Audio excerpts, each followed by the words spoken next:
Welcome to the Deep Dive. We're here to break down complex research into, well, actionable insights for you. And today, wow, we are plunging into something that really feels like it's straight out of science fiction, but it's becoming reality. We're calling it turning back the clock. Just picture this, a 2020 study where scientists delivered just three specific genetic tools. These are OCT4, SOX2, and KLF4, often called OSK, right into the eyes of old mice. And the result, well, damaged retinal nerves, the kind usually considered beyond repair. They didn't just regain the ability to grow back, but in a model mimicking glaucoma, the actual vision loss was reversed. It's pretty stunning, isn't it? That experiment really highlights the, let's say, the allure, the promise of reversing aging. It suggests that maybe some of the damage we associate with getting older, well, maybe it isn't actually permanent. Exactly. But, and this is a big but, messing around with these fundamental developmental genes, it's like walking a tightrope, right? The risks are real. You could lose cell identity, or worse, trigger uncontrolled growth, maybe even cancer. A very fine line. So, okay, let's unpack this. This deep dive is all about exploring the absolute cutting edge of age regeneration and reversal.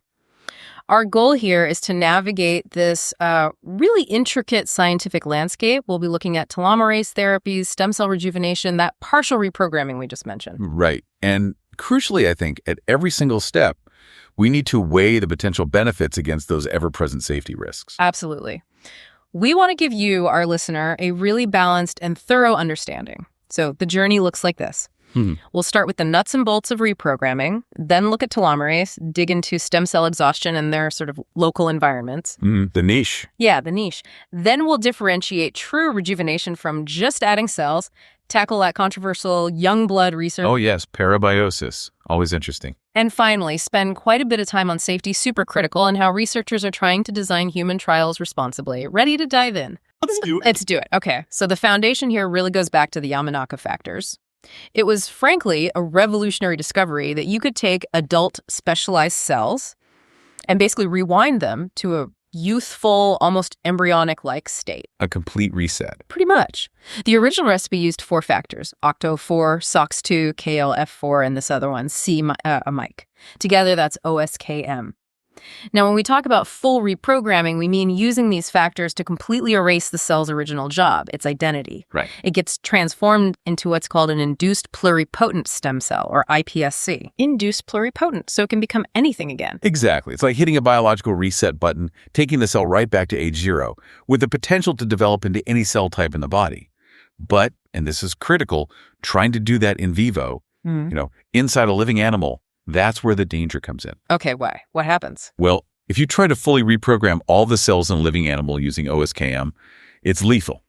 Full stop. Lethal, wow. Yeah, the consequences are severe. You get the uncontrolled formation of these things called teratomas. Teratomas? Yeah. Those are tumors, right? Yes, but really aggressive mixed-up tumors. They can contain bits of various tissue types like bone, muscle, hair, all jumbled together. That sounds chaotic. It is. It's the direct result of cells losing their specialized function, becoming undifferentiated, which is, a hallmark of cancer. And ultimately, this widespread, uncontrolled growth leads to organ failure. So a major roadblock for using it directly in the body. Absolutely. Yeah. It hammered home the need for incredibly precise control. But from that danger, a key insight emerged, the idea of partial reprogramming, a way to potentially rejuvenate cells without completely wiping their memory, their specialized identity. Okay, so how does partial reprogramming work differently? The refined approach basically tweaks the cocktail. Researchers decided to exclude the oncogene C-Mike. Oncogene meaning cancer-related. Exactly. C-Mike gene is a well-known proto-oncogene, strongly linked to promoting rapid cell division and tumor formation. Taking it out significantly dials down the risk of uncontrolled growth. So you're left with just OSK, OCT4, SOX2, KLF4. Precisely. And the idea is that OSK alone is enough to reset specific epigenetic marks of aging. Epigenetic marks, like annotations on the DNA? Kind of. Think of them as chemical tags like DNA methylation patterns that change predictably as we age. OSK seems effective at reverting these patterns to a more youthful state. But, crucially, it does this while allowing the cells to keep their original job, their specialized function and structure. And there's evidence for this. Yes, in vitro evidence in cell cultures. Experiments show that a short burst of OSK exposure successfully reversed age-related gene expression patterns in old cells. And importantly, It did this without turning on key pluripotency markers, like a gene called NANOG. NANOG, that's a sign of being fully reset. It's a definitive marker of pluripotency, yeah. The fact that NANOG didn't switch on was a very promising sign that cell identity was preserved, hinting at better safety and specificity. Okay, that distinction is critical. Full OSKM is a total reset, very risky in vivo. Partial OSK aims for rejuvenation without losing identity. Which brings us straight to that amazing eye study you mentioned earlier. This wasn't just in a dish, this was an in vivo epigenetic reboot. Right, actually applying it in a living animal. This was work by Yuancheng Liu, David Sinclair, and their colleagues. They delivered those OSK genes directly into the retinal ganglion cells. Those are the neurons connecting the retina to the brain, carrying visual info. Exactly. And the delivery method was key too, wasn't it? They used a specific type of virus. Yes, a safe adeno-associated virus vector, or AAV. AAV, I've heard of that. It's used quite a bit in gene therapy. It is. It's generally considered safe, doesn't provoke a strong immune response, and importantly, it can infect cells that aren't dividing, like mature neurons. So, ideal for this context. And they also built in a control mechanism. A doxycycline-inducible switch. This is clever. Yeah. It means they could turn the expression of the OSK genes on or off just by giving or taking away the antibiotic doxycycline. So precise timing control, on-demand reprogramming, essentially. Exactly. Crucial for safety and for studying the effects. And the results in those old mice, Huh. they were pretty stunning, right? They really were. The treated old mice showed definite improvements in their retinal electrical responses. You can measure that. And functionally, they had significantly better visual acuity. So they could literally see better, like younger animals. Effectively, yes. But maybe even more remarkable was what happened after an injury. The optic nerve crush. Right. Normally, in adult mammals, that kind of injury causes irreversible blindness. The nerve fibers just don't regrow. But in these mice, turning on OSK expression actually spurred the regrowth of those injured nerve fibers, and it restored vision. That's incredible. Regrowing nerves in the central nervous system. That's a huge deal. It is. No other therapy had managed that level of regeneration before. And they could see the changes at the molecular level, too. Yes. They looked at the DNA methylation profiles, those epigenetic marks we talked about.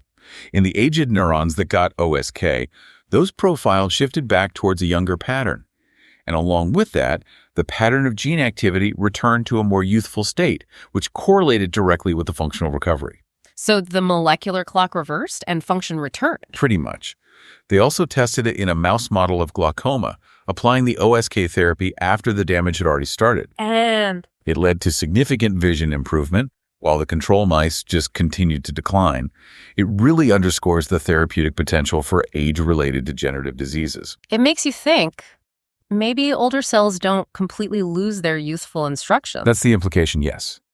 These results strongly suggest that cells might retain some kind of latent blueprint, a backup copy of youthful epigenetic information. And partial reprogramming is like finding the key to unlock that backup copy. That's a good way to put it. But we absolutely have to keep hammering the distinction and the danger. Remember, continuous high-level expression of the full OSKM cocktail in normal adult mice. Fatal, you said. Cancer and dysplasia within days. Exactly, a stark warning. Whereas intermittent or carefully dosed OSK, the partial version, seems capable of reversing aging markers without obvious harm, at least in specific tissues with controlled expression. So it's about the degree of the intervention. Precisely. Partial reprogramming is aiming for more of a gentle epigenetic massage, just subtly nudging gene expression back toward youth. It's fundamentally different from that full reset that drives cells back to an undifferentiated embryonic-like state. And the long-term safety in the eye study looked okay. Encouragingly, yes. Even after 15 months of continuous low-dose OSK expression, specifically in the mouse eyes, they didn't see any signs of dedifferentiation or abnormal growth in the retina. That's promising for targeted applications. And what about applying this cyclically? Yes. Some pioneering experiments were done earlier in a progeria mouse model. These mice age incredibly quickly.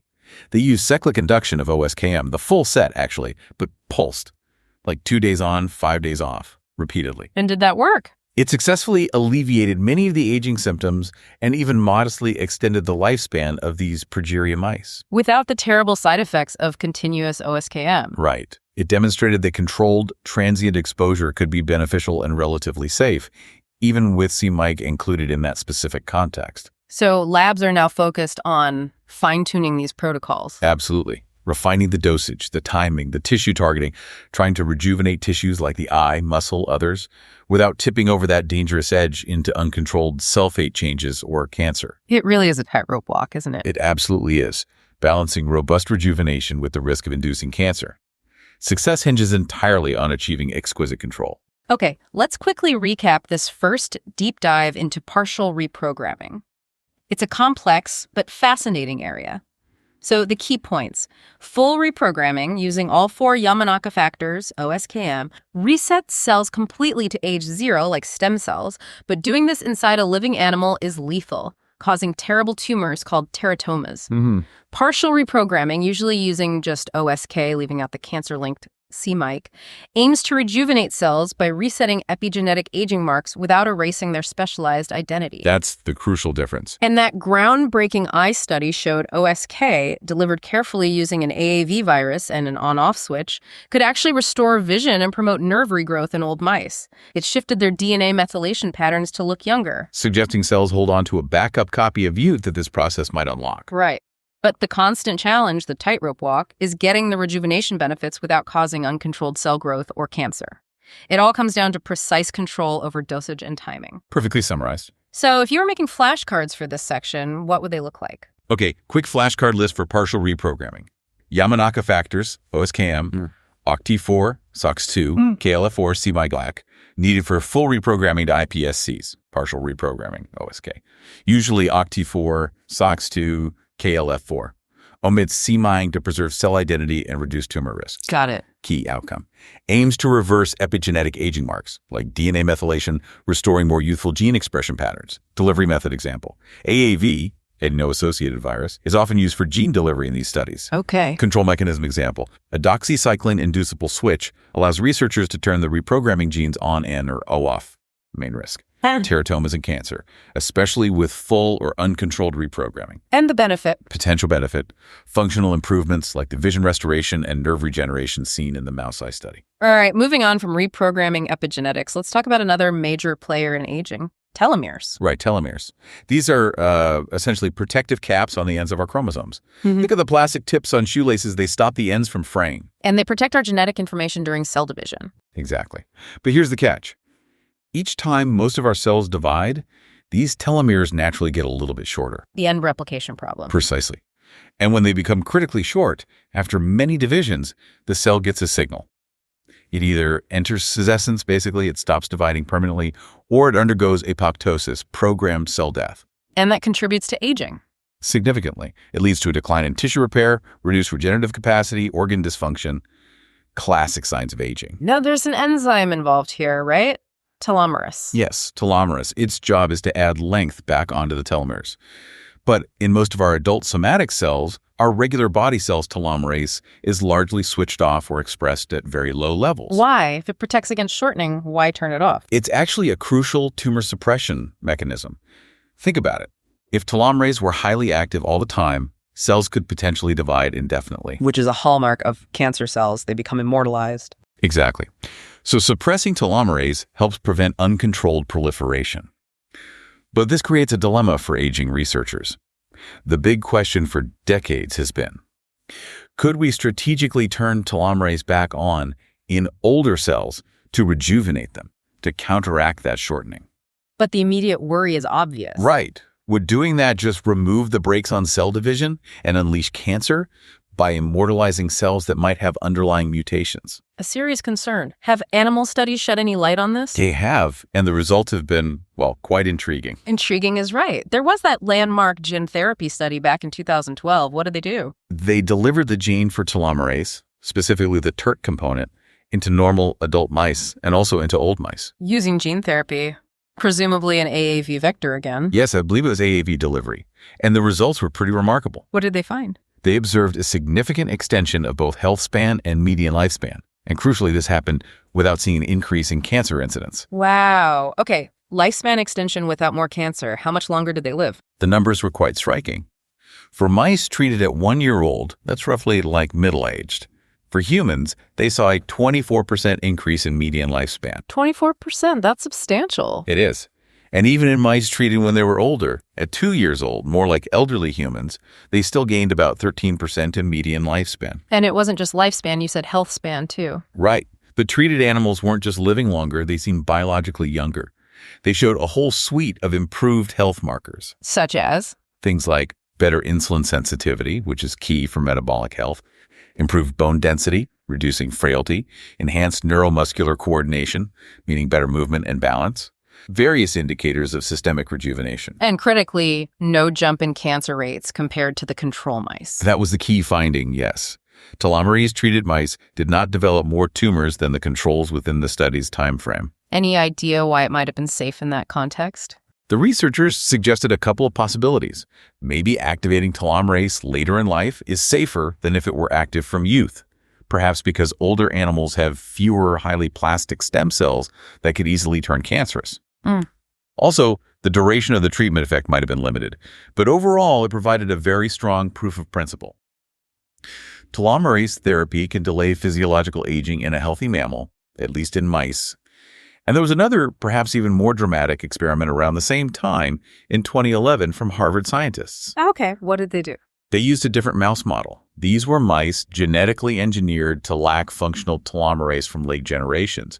So they aged prematurely and very severely. What kind of symptoms did they have? Really profound age-related degeneration, severe organ atrophy. Their organs were shrinking, significant cognitive decline, widespread infertility. All because their telomeres were critically short. So a model of accelerated aging driven by telomere loss. Exactly. But these mice also had a trick, an on-demand telomerase gene that could be switched back on. And when they switched it on, the results were stunning. Reactivating telomerase in these incredibly decrepit mice literally reversed many of their advanced aging features. Reversed them? Like what? Their brains started producing new neurons. Again, neurogenesis resumed. Atrophied organs regenerated, regaining size and function. And incredibly, fertility was restored in these previously infertile mice. That sounds almost miraculous, like giving them a new lease on life. That's essentially what happened at the cellular level. Resetting and lengthening their chromosomal clocks, the telomeres, allowed cells and tissues to function again. It provided fundamental insight. It showed that at least some aspects of aging, particularly those driven directly by telomere attrition, are not necessarily irreversible. Okay, so we have these mouse studies showing benefits, even reversal of aging signs, by boosting telomerase. But we keep coming back to that central dilemma. The cancer risk. Yes. The fact remains that telomerase is found to be active in something like 90% of human cancers. 90%, that's huge. It is. Which means any strategy that deliberately promotes telomerase activity has to be approached with extreme caution, especially in humans. And the mouse results, while promising, might not translate directly. Correct. We need to be careful. Mouse tumor biology is different from human tumor biology. For one thing, mice naturally have much longer telomeres than humans to begin with.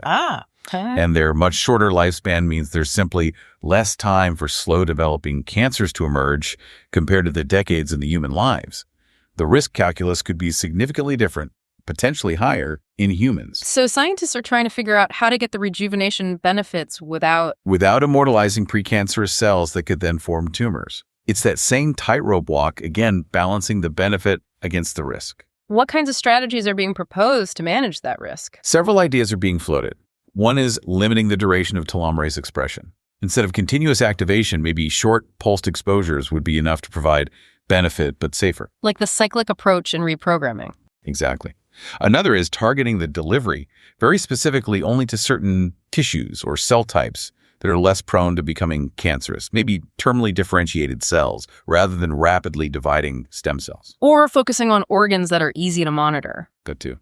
And definitely, close monitoring post-therapy would be essential. Rigorous surveillance protocols to catch any early signs of trouble. So where might we see the first human trials, if they happen? The initial focus would almost certainly be on severe premature aging diseases, conditions like dyskeratosis congenita, where telomere dysfunction is the direct cause. There, the potential benefit clearly outweighs the risks. Or maybe localized treatments. Yes, targeting specific localized organs rather than trying a systemic whole-body treatment initially. So telomerase, it's a really compelling tool. It can boost regenerative capacity, potentially extend longevity. But it demands incredible precision and care to avoid crossing that dangerous line into promoting cancer. And a quick note here, you mentioned an overhyped report. Yes. There was a study a few years ago claiming a massive 41% lifespan increase in mice using telomerase gene therapy combined with other factors.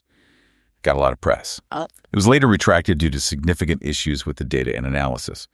It serves as a really important cautionary tale. Extraordinary claims require extraordinary, rigorous, independently verified proof. Peer-reviewed studies are the bedrock here. Okay, connecting this telomerase story to the bigger picture. It's a powerful pathway for sure, but understanding and managing the risks is absolutely paramount. Quick recap. Telomeres are those chromosome caps that shorten with cell division, leading to cell senescence and contributing to aging. Right. Telomerase is the enzyme that extends them, but it's normally suppressed in adult cells as a way to prevent cancer. Landmark mouse studies, like the 2012 one, show that telomerase gene therapy could safely extend both health span and lifespan in normal mice by around 13–24% without increasing cancer. And the 2011 study showed it could dramatically reverse severe premature aging features in telomerase-deficient mice, regenerating organs and restoring fertility. But the big catch. The main risk is cancer, given that telomerase is active in roughly 90% of human cancers. This means any human application would need extremely careful strategies for dosage, targeting, and monitoring. All right, flashcard time for telomerase reactivation. Telomeres.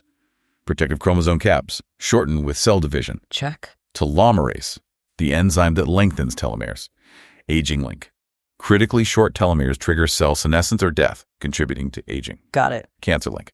Telomerase is active in about 90% of human cancers. Its suppression in adult cells is a tumor suppression mechanism. Mouse studies showed potential for telomerase therapy to extend healthy lifespan in normal mice and reverse aging in deficient mice. Okay. Key challenge, balancing the potential for rejuvenation with the inherent risk of promoting oncogenesis, cancer. Okay, let's pivot now to another really fundamental aspect of aging.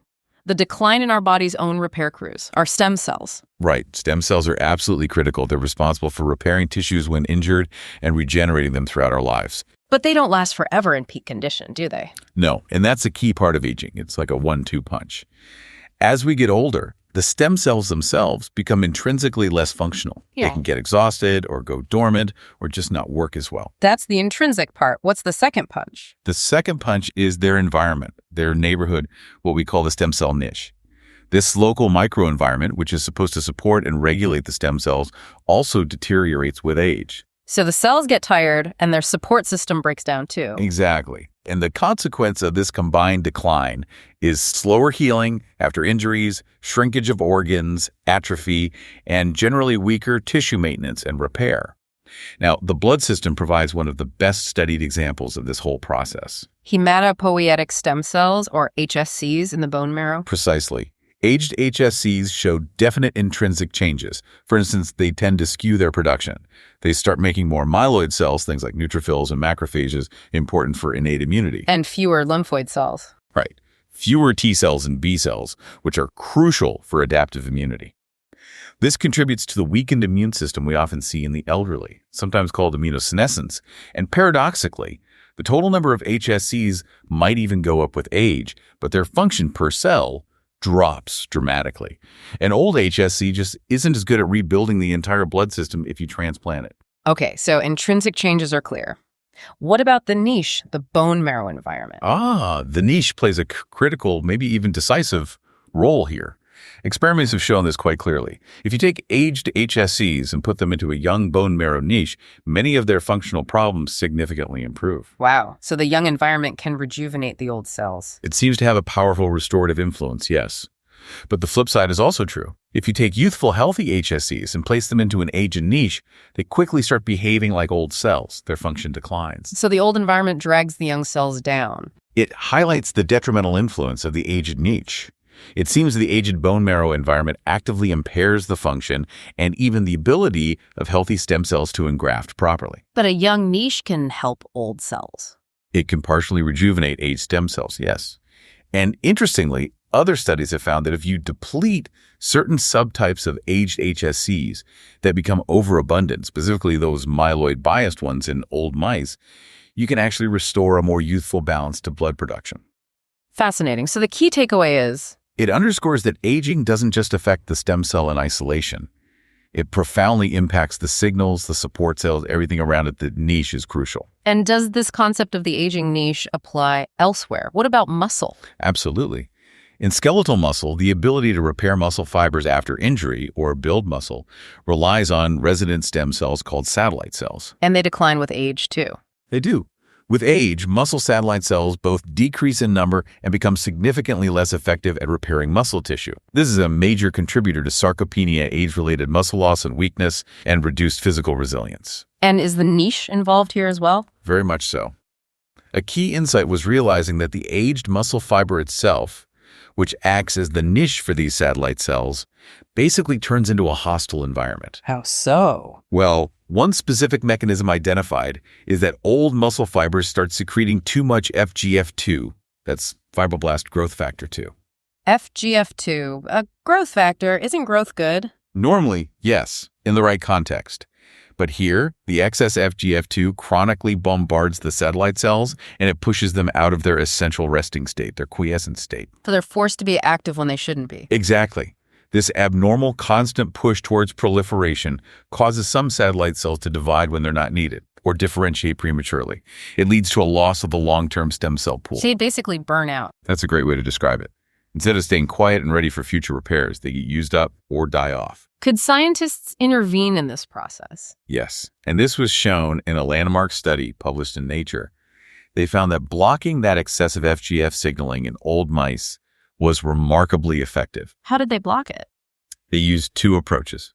One was genetic boosting the expression of an FGF inhibitor called SPRY1 directly within the stem cells. The other was pharmaceutical, using a drug that blocks the FGF receptor. And the result? Both methods successfully prevented the depletion of the satellite cell pool.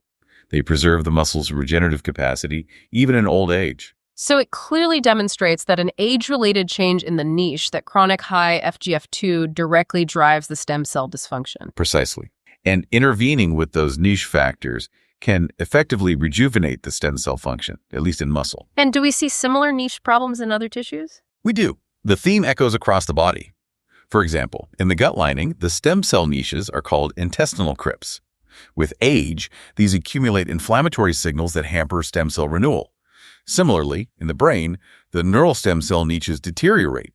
They accumulate stress hormones, lose crucial youthful support cells, and this impairs brain repair and the birth of new neurons, neurogenesis. So it's really systemic. Aging seems to be this gradual erosion of the body's entire regenerative ecosystem. That's a very accurate way to put it. This recognition of stem cell exhaustion and niche deterioration is a major hallmark of aging. It naturally raises the question, what can we do about it? Right. What are the implications for therapies? Researchers are basically pursuing two main strategies, often in parallel. First, trying to revitalize the aged stem cells, intrinsically improving their internal function directly. Second, trying to improve their niches, extrinsically making the surrounding environment more supportive and youthful again. Okay, what kind of approaches fall under those categories? Well, for intrinsic revitalization, you might see metabolic interventions. For example, finding ways to boost autophagy, the cell's internal cleaning process in old stem cells to help clear out damaged components, or using genetic or drug treatments to try and restore a more youthful pattern of gene activity within the stem cells themselves. And for improving the niche? That could involve administering beneficial molecules found in young environments, the so-called young niche factors. Or, as we saw with the muscle example, using blockers of harmful old niche factors, like blocking that excess FGF2. You mentioned mTOR inhibition earlier. Yes, chronic inhibition of the mTOR pathway, which is involved in sensing nutrients and regulating growth, has been shown to boost old stem cell function across multiple different tissues. How does that work? It seems to partly work by mimicking a state of low nutrients or calorie restriction. Yeah. Paradoxically, this can help preserve stem cells by keeping them in a more quiescent, stress-resistant, and resilient state, preventing that burnout. So the ultimate goal here is? The ultimate goal is really to extend the regenerative period of our tissues, to make it so that, ideally, an 80-year-old can heal injuries and repair tissues more like a 30-year-old does. That would be transformative, but it sounds challenging. It is incredibly challenging. Yeah. Because each tissue's stem cell niche is unique with its own specific components and signaling molecules. So therapies will likely need to be highly tailored. What rejuvenates blood stem cells might not work directly on muscle or brain stem cells.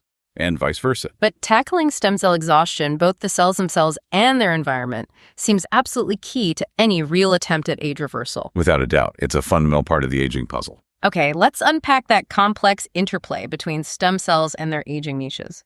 So aging involves both stem cell exhaustion, they become less functional, and the deterioration of their supporting niches, their local environments. Right, the double whammy. In the blood system, we saw how crucial the niche is. Old niches impair young stem cells, while young niches can actually rejuvenate old ones. Demonstrating the power of the environment. And in muscle, aged muscle fibers secrete too much FGF2, causing the satellite stem cells to burn out. But blocking that harmful signal can preserve the muscle's regenerative capacity. Showing direct link between niche change and stem cell dysfunction. So aging really is like a system-wide decay of this regenerative ecosystem. And the strategies to combat this involve both revitalizing the stem cells themselves intrinsically and improving their local environments extrinsically, maybe using approaches like mTOR inhibition. That's the dual approach, yes. All right, time for the flashcards on stem cell exhaustion and the aging niche. Stem cell exhaustion. Basically, the decline in stem cell number and their ability to function as we age. Stem cell niche, that's the local microenvironment that supports and regulates the stem cells. Niche deterioration. With age, these niches often become hostile or less supportive, actively impairing stem cell function. It's a key problem. HSCs, blood. Aged hematopoietic stem cells tend to skew production towards myeloid cells. And importantly, a young niche can rejuvenate old HSCs, muscle satellite cells. Here, excess FGF2 secreted from aged muscle fibers causes these stem cells to burn out. Blocking FGF2 helps prevent their depletion. Right. Therapeutic targets.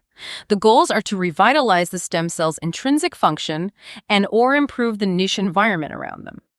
Now, it feels important here to make a clear distinction. When people talk about anti-aging therapies, especially involving stem cells, they're not all created equal, are they? No, definitely not. It's crucial to distinguish between two broad categories. On one hand, you have cell therapies.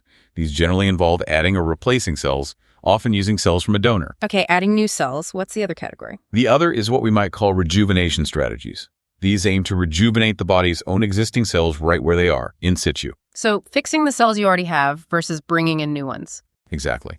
And both approaches have their own merits, but also their own limitations. Let's start with somatic cell transplants, adding new cells. This isn't entirely new. It's been used in medicine for decades. Like bone marrow transplants. Precisely. Bone marrow transplants, which are essentially hematopoietic stem cell, HSC transplants, are used to treat conditions like leukemias, lymphomas, or genetic blood disorders. But they often require wiping out the patient's own bone marrow first, which is highly invasive and carries significant risks. So not something you do lightly. Definitely not. More recently, we've seen the use of mesenchymal stem stromal cell infusions, or MSCs. MSCs, what are they? These are multipotent stromal cells you can get from various tissues, like umbilical cords, fat tissue, or bone marrow. They're being explored for tissue repair and anti-inflammatory effects. And how do these cell therapies relate to aging research? Well, some have proposed the idea of replacing an older person's stem cells with younger ones, maybe transplanting cord blood stem cells to try and reboot an old immune system, for instance. But again, whole-body stem cell replacement is very invasive and risky, usually reserved for life-threatening diseases. So what's more common in the aging context? A more common approach being tested, particularly for age-related frailty, is the infusion of allogeneic MSCs, meaning MSCs from a young, healthy donor, often from umbilical cord or fat tissue. These are typically infused intravenously. And how are they supposed to work? Do they replace old cells? Interestingly, not really, or at least not directly by long-term engraftment. MSCs are thought to home in on sites of inflammation or injury, but their main benefit seems to come from what they secrete. A paracrine effect. Exactly. They release a cocktail of regenerative and anti-inflammatory factors that influence the surrounding tissue. They don't necessarily stick around to become new tissue themselves for very long. Have these MSC infusions shown any benefit in clinical trials for aging? There have been small clinical trials, mostly in frail, elderly patients. The findings generally show that MSC infusions are safe, which is important, and they can lead to improvements in certain outcomes. Like what?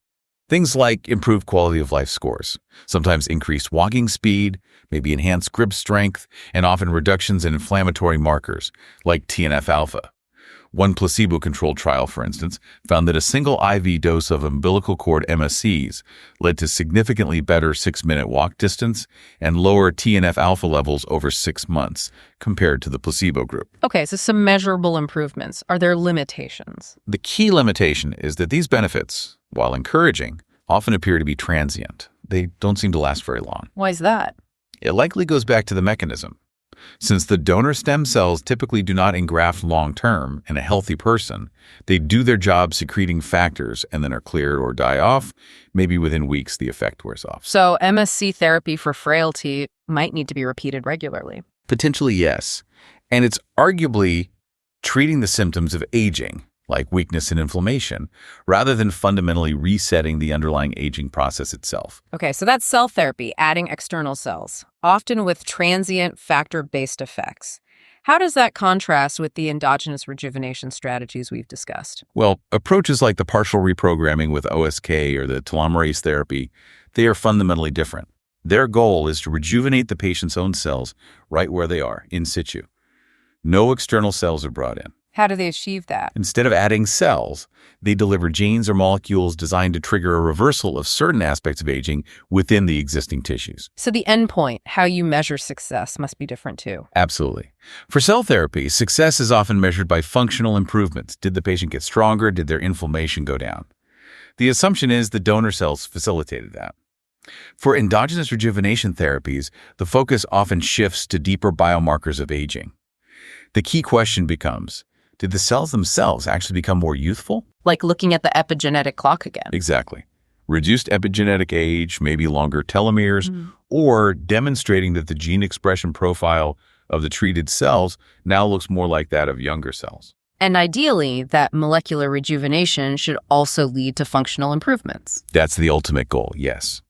But the core mechanism is trying to restore the body's own intrinsic regenerative potential, rather than just patching things up with factors secreted by temporary donor cells. Could these rejuvenation tactics have a more lasting impact then? They might, if done correctly. For instance, if you could successfully awaken dormant stem cells throughout the body or systemically reset gene expression patterns, that could potentially lead to systemic, long-term benefits in a way that a temporary cell infusion likely cannot. But there are challenges there too, right? Delivery, for one. Huge challenge. Effectively reaching all the necessary cells in the body for a systemic effect is much harder than just infusing cells into the bloodstream where they can travel widely. And what about the environment? If you rejuvenate a cell, but it's still sitting in an old hostile niche. That's the other major challenge, the existing aging environment. Even if you make an old stem cell functionally young again through reprogramming, if it continues to reside in an inflammatory or otherwise hostile niche, will it actually stay youthful? It's a complex chicken or egg problem. So maybe the future involves combining approaches. That seems plausible. Perhaps we'll see strategies that try to alter the systemic environment first, maybe using drugs to clear senescent cells or administering beneficial blood factors, and then combine that with intrinsic rejuvenation techniques like partial reprogramming to try and reboot the whole system more effectively. So summarizing the current state, somatic cell therapies like using MSCs generally seem to have fairly mild side effects in the trials conducted so far, and they're already used for specific conditions. But the benefits for aging seem modest. Their benefits for aging appear modest, yes. Let's be clear. They are not making an 80-year-old biologically 50 again. They might offer transient improvements in mobility, immune function, or specific frailty symptoms. Whereas the deeper rejuvenation interventions. Right, the hardcore stuff, Yamanaka factors, gene therapies like telomerase, they promise much deeper, more transformative changes. But they inherently carry far more unknowns and potential risks. And measuring success is harder too. It is. For a frailty trial measuring grip strength, you can see results in maybe 6 months. But how do you definitively prove age reversal in a short trial? You rely on those biomarkers as proxies. Exactly. Things like epigenetic clocks are powerful tools, but they're still proxies. They don't directly measure functional health span or actual lifespan extension in humans yet. You mentioned the TRIUMPH trial earlier. Yes, the TRIUMPH trial was creative. It used a cocktail of existing drugs, growth hormone, metformin, DHEA, and attempted to measure biological age using an epigenetic clock. The result was that participants showed, on average, a 2.5-year reduction in their epigenetic age compared to where they started. They were also about 1.5 years younger epigenetically than their chronological age after the trial. 2.5 years younger by the clock? That sounds significant. It was certainly headline-grabbing and offers a tantalizing hint that reversing the molecular age clock might be possible in humans, even with existing drugs. But it was a very small, uncontrolled study, so it needs much more validation. So, overall expectations. Today's stem cell injections aren't the fountain of youth? Not yet, no. At best, they might transiently alleviate some specific deficits of aging. True age reversal, if it's possible, likely requires the kind of molecular-level reprogramming we've been discussing, which remains highly experimental and carries significant hurdles. Okay, let's lock in the differences here. When we talk about stem cell therapies, like MSC infusions, we mean adding external cells. They seem relatively safe, but offer modest, often temporary relief, probably by secreting helpful factors. Primarily a paracrine effect. Whereas endogenous rejuvenation, using things like partial reprogramming, OSK or telomerase, TERT gene therapy, aims to revitalize the body's own cells right where they are. The goal is deeper, potentially more lasting changes, measured by biological age markers. A fundamentally different approach. Cell therapies are generally safer currently, but less transformative. Gene-based rejuvenation promises more fundamental change, but comes with higher risks and many unknowns. That's the trade-off. And measuring age reversal itself is complex. It relies on combining functional outcomes with those surrogate biomarkers, like epigenetic clocks. The TRIUMPH trial gave a hint that reversing the epigenetic clock might be feasible in humans, but needs confirmation. Flashcard time for this section: cell therapies versus rejuvenation. Cell therapy. Think adding donor cells, like MSCs, often works via secreted factors, paracrine. Effects tend to be transient, aimed at repair inflammation. Got it. Endogenous rejuvenation. Think rejuvenating your existing cells, using OSK, TERT, etc. Aims for deep, potentially lasting change in biological age. Endpoints. Functional improvements, common for cell therapy, versus biomarkers like epigenetic age, key for rejuvenation strategies. MSC benefits, example. Trials in frail elderly show possible improvements in walk distance, reduced inflammation, like TNF blend. TRIUMPH trial, example. Hinted at human epigenetic age reversal, 2.5 years younger, using a drug cocktail, but needs validation. Okay, let's shift gears now to one of the most, intriguing and sometimes downright controversial areas in aging research, the whole young blood idea, specifically heterochronic parabiosis. Yes, parabiosis. It definitely captures the imagination. Can you explain what that is? It sounds a bit Frankensteinish. It does. It's a surgical procedure, mainly done in rodents, where you literally join the blood circulatory systems of two animals. In heterochronic parabiosis, you join a young animal to an old animal, so they share blood. Sharing blood between young and old? Okay, what happens? Well, studies going back to the 2000s quite consistently showed that the old mice paired with young mice exhibited clear signs of rejuvenation. Rejuvenation? In what ways? Across multiple systems. Things like improved muscle repair after injury, better liver function, even sharper cognition compared to control mice where old were paired with old. So the old mice seem to benefit from the shared young blood. What about the young partners? That's the flip side. The young partners in these pairs sometimes showed signs of accelerated aging or impaired tissue repair, presumably because they were being exposed to factors in the old blood. Okay, so the initial takeaway seemed pretty clear. Right. These findings strongly suggested that youthful blood must contain pro-youth factors that could restore function in aged tissues, while old blood must harbor pro-aging factors that mess things up in youthful tissues. The early narrative really took hold. Young blood rejuvenates. And this sparked an intense hunt for those specific youth factors. And one candidate got a lot of attention, right? GDF11. Oh yes, GDF11, growth differentiation factor 11, became a very high-profile candidate around 2014. Initial exciting reports suggested that GDF11 levels dropped with age, and that just administering GDF11 could restore muscle function and even heart function in old mice. Sounds like the magic bullet. It did. Initially, there was huge excitement, but then the story got complicated. How so? Follow-up experiments by other independent research groups started raising questions. It turned out the original assay, the test used to measure GDF11, couldn't accurately distinguish it from a very similar protein called GDF8, which is better known as myostatin. Myostatin. Isn't that the one that inhibits muscle growth, like in those super muscly cows? Exactly. Myostatin puts the brakes on muscle growth. So if the assay was confusing GDF11 with myostatin, the interpretation could be completely wrong. In fact, some subsequent studies even found that GDF11 levels might increase with age in some contexts, or that GDF11 itself might actually inhibit muscle regeneration. So the opposite effect, the GDF11 story kind of fell apart. Let's just say the jury is still very much out. The GDF11 controversy is a perfect illustration of how these appealing single-factor magic molecule stories, while exciting, often turn out to be more complex and require incredibly rigorous independent validation.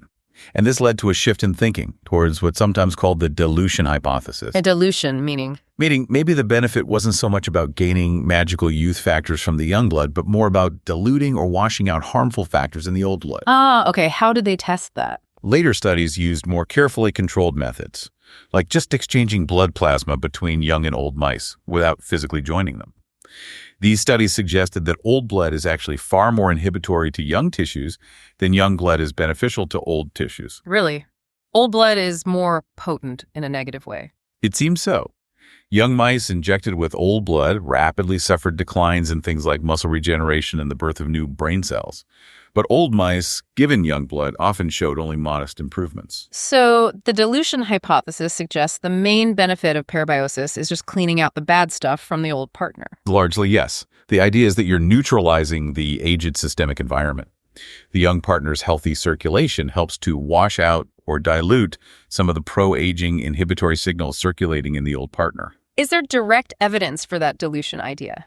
A really powerful piece of evidence came from an experiment where researchers simply diluted an old mouse's blood plasma, not with young plasma, but just with saline solution, plus albumin, a common protein, basically replacing about half the blood volume with a neutral solution. Yeah. And that simple dilution produced many of the same rejuvenation markers in tissues like the brain, liver, and muscle, as were seen in full parabiosis experiments. Wow. So just diluting the old blood helped. It strongly supports the dilution hypothesis.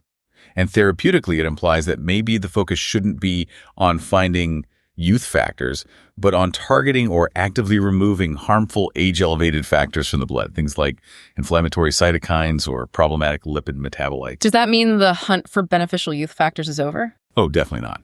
That hunt is still very much ongoing. Other molecules circulating in blood, like oxytocin, TMP2, or changes in factors like VSAM1 and beta-2 microglobulin, have been proposed as either youth-promoting or age-promoting. But the evidence for each varies in robustness. It's highly likely that the chemistry of aging blood is a really complex network of many interacting factors, and it's probably not reducible to one single silver bullet molecule. Now, this whole young blood idea, despite the scientific complexities, really captured the public imagination, didn't it? It even led to, clinics offering young plasma transfusions. It did, unfortunately. Several startups began offering infusions of plasma derived from young donors to elderly clients, marketed with anti-aging claims. What do regulators think about that? The U.S. Food and Drug Administration, FDA, has strongly discouraged this practice.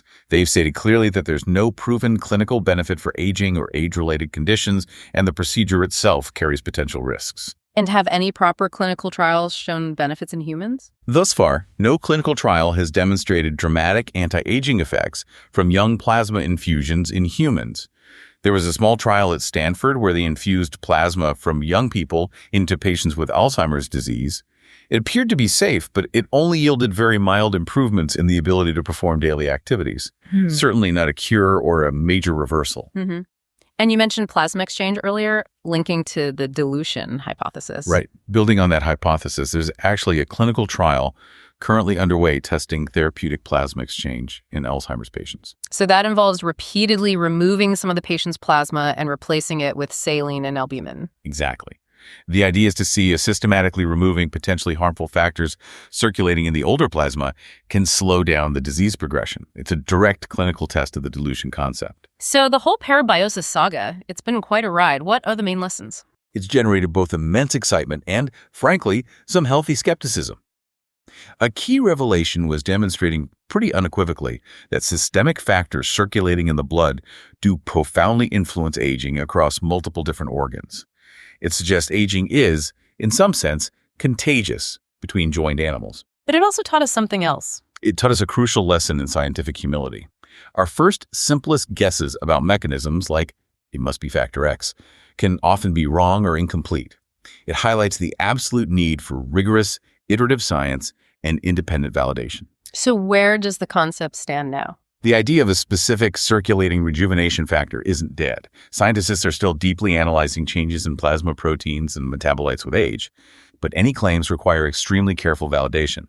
For now, the most direct clinical translation seems to be therapeutic plasma exchange, a procedure already used for some autoimmune conditions being repurposed in trials as a possible geriatric intervention. The hope being that periodically filtering the blood might provide a mild chronic rejuvenation effect. That's the hope, yes, by perhaps lowering the burden of pro-aging factors. But whether this translates into significant, lasting benefits for human aging remains to be definitively proven. So, reflecting on the enduring lessons from all this parabiosis research, what stands out? Well, heterochronic parabiosis clearly showed that old mice can experience some rejuvenation when sharing blood with young partners, and conversely, young mice can be harmed by exposure to old blood. The initial excitement focused on finding specific young blood factors, like GDF11, but the role of GDF11 in particular became very controversial and complex. Then, the dilution hypothesis gained significant traction. This suggests the benefits might come more from diluting or removing harmful factors present in old blood, rather than from gaining beneficial factors from young blood. The saline plus albumin experiments strongly support this idea. Translating this to humans has been challenging. Infusions of young plasma haven't shown dramatic anti-aging effects yet, but clinical trials testing plasma exchange based on the dilution idea are now underway, particularly for conditions like Alzheimer's. The biggest takeaway, perhaps, is that systemic factors in our blood definitely influence aging across multiple organs, but the specific mechanisms are clearly complex, involving networks of factors, not just single magic bullets. Okay, flashcard recap for young blood and parabiosis. Heterochronic parabiosis, that's the surgical joining of blood circulation between a young and an old animal. Check. Initial findings. Generally, old partners showed some rejuvenation, while young partners showed signs of accelerated aging or harm. GDF11, a high-profile youth factor candidate, but its role became highly controversial and debated due to assay issues and conflicting results. Well, cautionary tale. Dilution hypothesis, the now prominent idea that benefits seen in parabiosis might be largely due to diluting harmful factors circulating in the old blood, rather than gaining specific youth factors. Supported by selenium-albumin exchange experiments, human translation. Limited success so far with young plasma infusions, FDA discouraged. Plasma exchange trials, testing dilution, are ongoing for conditions like Alzheimer's. Okay. Key lesson. Systemic factors in blood definitely influence aging, but the mechanisms are complex networks, not likely single factors. Rigorous validation is essential. All right, we've covered some truly mind-bending potential therapies. Now we absolutely have to pivot to the most critical aspect of all this. Safety. Absolutely paramount. When you're talking about interventions designed to rewind the cellular clock, safety has to be the number one concern. Because the very processes we're trying to manipulate, they're intimately linked to dangerous outcomes, right? Exactly. Many of these powerful rejuvenation strategies, reprogramming, boosting telomerase, flirt with biological processes that, in other contexts, directly lead to cancer or severe developmental problems. So let's really dig into the key risks and, crucially, how researchers are proactively trying to address them. The most obvious and fundamental risk is triggering uncontrolled cell division, leading to cancer. Makes sense. Anything that gives cells more ability to replicate. Right. Whether it's activating telomerase, exposing them to potent growth factors, or using reprogramming genes, anything that boosts replicative potential inherently increases the risk that existing mutations within a cell could proliferate and eventually form a tumor. And partial reprogramming with OSK, even without CMYC, initially raised concerns. It did, because even without CMYC, the full OSKM cocktail could cause those teratomas if cells completely de-differentiated and lost their identity. So even with just OSK, ensuring cells didn't go too far back was crucial. How did they manage that risk in the optic nerve study? They implemented several careful safety measures. First, as we discussed, the omission of CMYC itself was a major step, removing a potent oncogene. Second, they used those inducible promoters, the doxycycline switch. This allowed them to precisely control when OSK was turned on, and crucially, to turn it off if needed. And the safety outcome in that study was positive. It was encouraging. The treated mice were monitored closely for over a year, and they showed no signs of retinal tumors or any other inappropriate cell growth related to the OSK expression. What about the telomerase gene therapy studies? Did they see more cancer? Surprisingly, as we mentioned earlier, the main study delivering TERT to adult mice did not find an increased cancer incidence within the observed lifespan. Why might that be? The hypothesis is that in already aged cells, providing a moderate boost of telomerase might primarily serve to restore lost function, like lengthening critically short telomeres back to a functional length, rather than pushing cells into unlimited, uncontrolled proliferation like you see in established cancers. But still, the risk is there, so monitoring must be intense. Absolutely non-negotiable. Stringent tumor surveillance would be essential for any human application of these kinds of therapies. What would that involve in a human trial? It would likely mean frequent and proactive screenings. Things like regular MRI scans or PET scans to detect any tumors early, frequent blood tests looking for tumor markers or circulating tumor DNA, and potentially biopsies if any suspicious masses were detected. Are there ways to build in safety mechanisms into the therapy itself? Yes, some advanced gene therapy designs are exploring the inclusion of a kill switch. A kill switch? Yeah, an extra gene added to the therapy construct. If the treated cells start growing out of control, doctors could administer a specific drug that activates this kill switch gene, triggering cell suicide only in the modified cells. An emergency brake, basically. Exactly, a crucial backup safety feature. Okay, so cancer's the big one. What about the risk of cells losing their identity, even with partial reprogramming? That's the other major concern. Loss of cell identity and function. Pushing cells towards a younger state inherently carries the risk of pushing them too far, potentially wiping out their specialized functions. And you said before, fully pluripotent cells throughout the body would be disastrous. Absolutely. Imagine if your specialized heart muscle cells suddenly started trying to turn back into generic stem cells. The heart would fail immediately. So maintaining lineage fidelity is critical, making sure cells stay true to their job. Paramount. And this is something researchers monitor meticulously in reprogramming experiments. How do they check for that? They look for specific gene markers, to specifically check that genes normally associated with pluripotency, like NANOG, or the cell's own endogenous octa4 gene, not the one delivered, are not accidentally switched on in the treated somatic cells. Seeing those markers turn on would be a major red flag. A huge red flag, yes. It would indicate dedifferentiation is happening, which is not the goal of partial reprogramming. And in the OSKI study, the retinal cells kept their identity. They did. The study showed they successfully maintained their neuronal identity, and the overall structure of the retina remained intact, which is essential for it to function. Are there other ways to help ensure cells maintain their identity? Yes. Confining the intervention is key. You can try to ensure the reprogramming only happens in the intended cells. Using those tissue-specific promoters you mentioned, gene switches that only turn on in certain cell types. Exactly. Or relying on local delivery methods. Like the eye injection. Right. Injecting the AAV vector, carrying OSK directly into the eye, ensured it was primarily the retinal ganglion cells that got the genes. It wasn't delivered systemically throughout the body. That physical targeting adds another layer of safety by keeping the reprogramming localized and away from other sensitive organs or stem cell populations. Another critical safety consideration is the gene delivery method itself, the vector used to get the therapeutic genes into the cells. Why is the choice of vector so important? We learned harsh lessons from some early gene therapy trials back in the 2000s, for instance, treating immunodeficiency. Those trials often used integrating viruses, like retroviruses.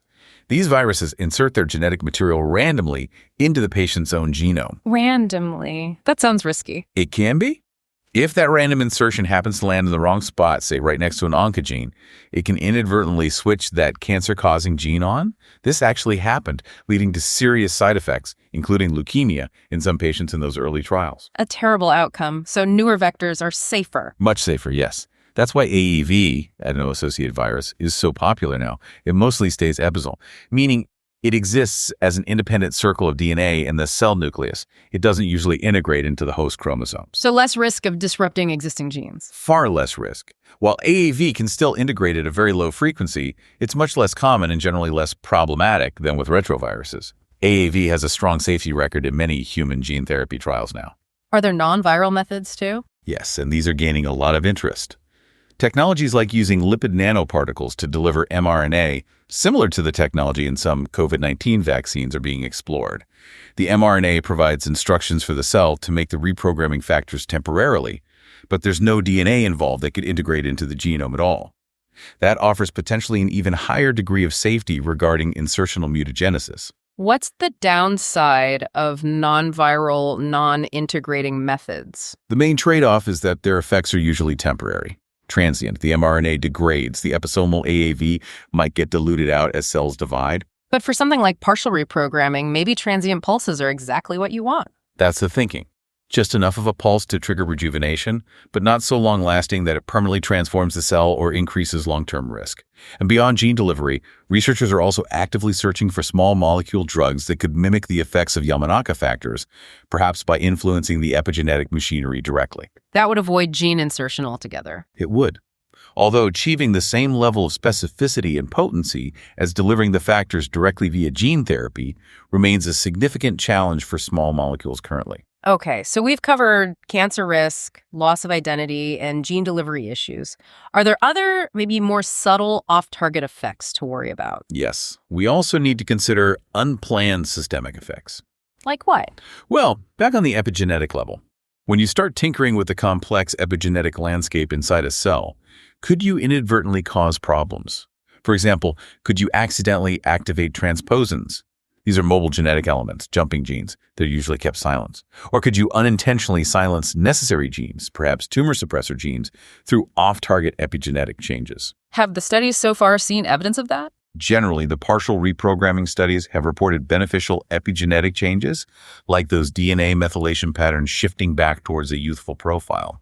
That's encouraging. However, it's absolutely crucial to perform comprehensive genome-wide profiling, looking at methylation across the whole genome, checking overall gene expression patterns to be as sure as possible that you're not creating some bizarre, harmful patterns in maybe a small subset of cells that aren't easily detected. Makes sense. What about the immune system? Good point. Introducing foreign components, whether it's the viral vector delivering the genes, the reprogramming proteins themselves, like OSK, or even allogeneic stem cells from a donor, can potentially trigger immune responses. Even with relatively safe vectors like AAV. AAV vectors and the OSK protein seem relatively benign in terms of immunogenicity, but repeated doses of any gene therapy might eventually be limited if the body develops neutralizing antibodies against the vector or the therapeutic protein. And with donor stem cells. If you're infusing cells from a donor, allogeneic, there's always a theoretical risk of immune rejection or even mild graft versus host reactions, although MSCs are often considered somewhat immune privileged, meaning they provoke less of a response. So immune monitoring is also part of the safety protocol. Definitely. Careful dose escalation studies and vigilant monitoring for any signs of problematic immune reactions are integral parts of any clinical trial designed in this space. So, this brings us to the question, how do researchers systematically try to mitigate all these interconnected risks? Yeah, what's the overall strategy? Well, first and foremost, any initial human trial attempting age reversal with these powerful tools will necessarily start very small. We're talking maybe just a handful of patients. And the patient selection will be critical. They'll likely enroll individuals who have a severe age-related condition with no other viable treatment options. Why that specific group? It helps justify the potential risks. If standard treatments have failed, the risk-benefit calculation for trying something highly experimental shifts. It also provides clearer, more measurable clinical outcomes related to that specific condition. And they'll probably target a localized condition first. Very likely. Instead of attempting systemic rejuvenation right away, trials will probably focus on a localized condition. We keep coming back to the eye-testing OSK gene therapy in people with advanced glaucoma, aiming to restore some vision. The eye seems like a good testing ground. It is. It's relatively contained, somewhat immune privileged, making it a safer place to start before considering whole-body treatments. And the dosing would be cautious. Extremely conservative initially, maybe a single injection or a very short course of treatment, followed by a long follow-up period, potentially years, to watch for any delayed effects or problems. Like monitoring for cancer years after a single telomerase therapy dose. Exactly. And the gene constructs themselves can be designed with safety features. We talked about inducible promoters allowing doctors to halt the therapy by withdrawing a drug. While you can't easily remove the gene vector from the cells, you can put the brakes on its effect. And those suicide genes. Right. Integrating suicide genes like inducible caspase or HSVTK systems is another layer. It provides an emergency self-destruct button if a treated cell population starts expanding inappropriately. What about the pulsing strategy, short bursts of reprogramming? That's another crucial idea, yes. Using small, short-term pulses of the reprogramming stimulus, perhaps in a cyclic regimen, like the one used in the progeria mice, for example, 2 days on, 5 days off. The idea is to give enough of a stimulus to nudge cells towards rejuvenation, but then stop, allowing them to stabilize and reestablish their proper identity before the next pulse. This might be much safer than continuous exposure. It sounds like the burden of proof for safety here is incredibly high. It's exceptionally high.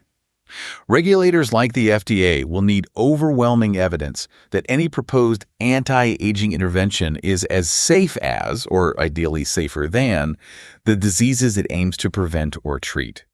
And this is complicated by the fact that aging itself isn't officially classified as a disease.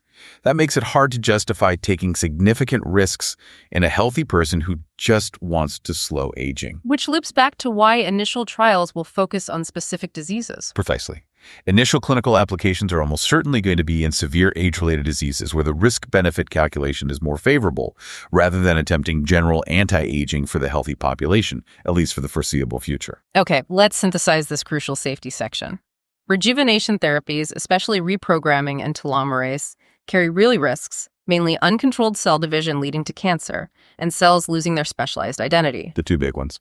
But researchers are developing strategies to mitigate these. For cancer risk, omitting oncogenes like c-Myc, using inducible gene switches for control, stringent tumor surveillance, maybe even kill switches. For maintaining identity, carefully monitoring pluripotency markers like NANOG, using tissue-specific delivery or local injections. Safer gene delivery methods like AAV or mRNA are preferred over older integrating viruses to avoid insertional mutagenesis. Critical choice. And researchers also need to watch for off-target effects like unwanted epigenetic changes or immune responses requiring thorough monitoring.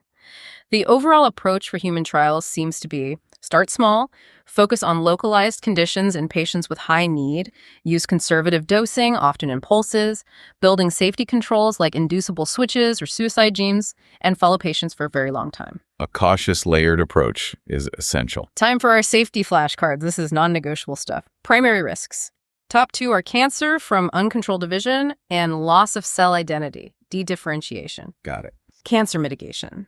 Strategies include omitting c-Myc in reprogramming, using inducible gene switches, implementing strict tumor surveillance like cancer trials, and potentially built-in kill switches. Identity mitigation involves monitoring pluripotency markers like NANOG, using tissue-specific delivery or localized injections. Safe vectors prioritize non-integrating options like AAV, non-viral methods like mRNA delivery, or potentially small molecules to avoid gene insertion risks. Off-target risks need to assess potential for harmful epigenetic changes, check methylation expression, and adverse immune responses. Right. Trial approach. Generally start small, localized, example one organ, use conservative dosing, require long follow-up, and consider cyclic pulses for controlled exposure. Okay, we've talked a lot about the science and the safety concerns in animal models, but translating these really bold, powerful therapies from mice to humans, that's a monumental leap. It requires incredibly careful baby steps and really clever trial design. Absolutely. The transition to human studies is where the rubber meets the road, and the stakes are incredibly high. So let's try to anticipate how these first-in-human trials might actually be structured. Well, based on everything we've discussed, the initial patient selection strategy is key. Early human trials will almost certainly focus on enrolling individuals who have serious, otherwise intractable medical conditions that are directly related to aging. High-need patients where current treatments aren't working well. Exactly. There are two main reasons for this. First, as we mentioned, this population helps justify the potential risks associated with highly experimental therapies. If standard care has failed, the potential benefit might outweigh the unknown risks. Second, targeting a specific disease provides clearer, more measurable outcomes for the trial. Can you give some examples? Sure. Patients with advanced glaucoma who are losing vision and have limited options could be candidates for that OSK gene therapy we discussed, with the clear endpoint being whether some vision can be restored or preserved. Or individuals with severe disorders of premature aging, like progeria syndromes, or perhaps those with severe age-related organ failure, like idiopathic pulmonary fibrosis that's linked to critically short telomeres. They might be candidates for a telomerase-based therapy. So it's framed as treating a specific illness. Precisely. By starting with a patient population that has a defined medical condition, researchers stay firmly within the realm of therapy rather than enhancement. That's an important ethical and regulatory line to maintain. It is. Improving frailty in an 80-year-old who is already suffering from it can be framed as treating frailty syndrome, a recognized condition. But giving a preventative therapy to a healthy 40-year-old explicitly to stop them from becoming frail 30 years later, that clearly pushes into enhancement territory. Which society and regulators are generally less comfortable with, especially given the potential for inequality. Right. So the early focus will almost certainly remain on extending health span by treating or preventing specific illnesses associated with aging, rather than trying to maximize lifespan itself or enhance healthy individuals. It comes back to that idea of restoration versus augmentation. Curing blindness restores a normal function. Giving someone supervision augments it. Exactly. The intent behind the intervention and the context restoring lost function versus pushing beyond normal limits matter immensely in how these trials will be designed and approved. And these initial trials, they'll be small, right? Focusing heavily on safety. Invariably small to start, yes. We're likely talking about studies with perhaps dozens of patients, or even fewer in the very first cohorts. What phase would these trials be? These would typically be open label, meaning everyone knows who gets the treatment, or phase 1 trials. Their primary focus, by definition, is on assessing safety. So the main things they're measuring are adverse effects. Yes. Safety endpoints would include meticulous tracking of absolutely any sign of tumor formation, any abnormal tissue changes observed, immune reactions, and any other serious adverse events. Efficacy might be a secondary endpoint, but safety comes first in phase 1. And the dosing strategy reflects that caution. Absolutely. Dosing will start extremely conservatively, perhaps just a single injection or a very short course of the therapy. And critically, these initial trials will require extended, long follow-up periods, potentially monitoring patients for years after the intervention to catch any delayed safety issues, like late-onset cancers. That long-term monitoring is crucial for something that might have permanent effects, like gene therapy. Essential. Now, measuring success beyond just safety, that's the next challenge.